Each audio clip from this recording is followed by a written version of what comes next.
God is a father, and I think we all know that. In fact, Jesus taught us and said, when you pray, pray like this: Our Father who art in heaven.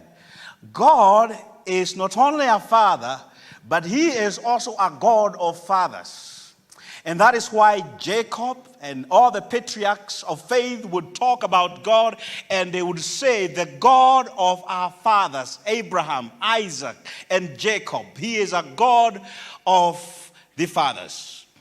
Of all the titles that people give me, including author, motivational speaker, conference speaker, all those things, the title that I cherish most is simply Dad, Father. Just that. Father. Every child without a father has a hole in his or her soul in the shape of his father. It might be difficult for some fathers not to have a son, but it is much difficult for a son to be without a father.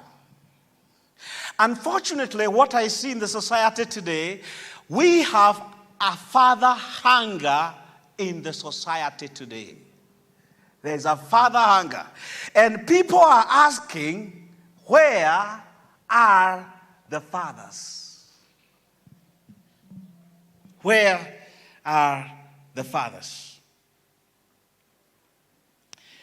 About 25 years ago, or thereabout, I read an article. And in that article, I don't even remember who the author was.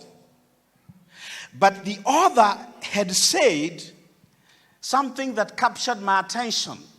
He said that the Jewish people constitute about 2% of the entire population of people who reside in the U.S.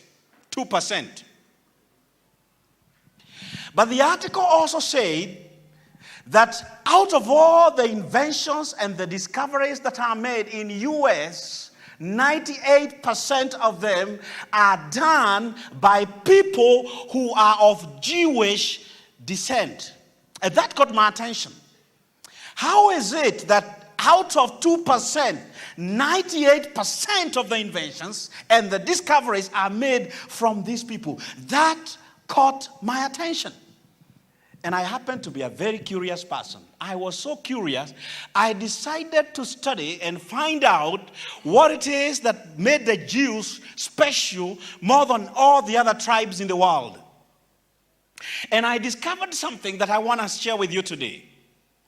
I discovered that the Jewish people, in their traditions and their customs, a son, upon attaining the age of around 12 years, would be taken to their father, and the father would lay his right hand on top of the head of the boy, and he would speak, or if you like, would prophesy over the son every good thing that he wanted to see happen in the life of his son.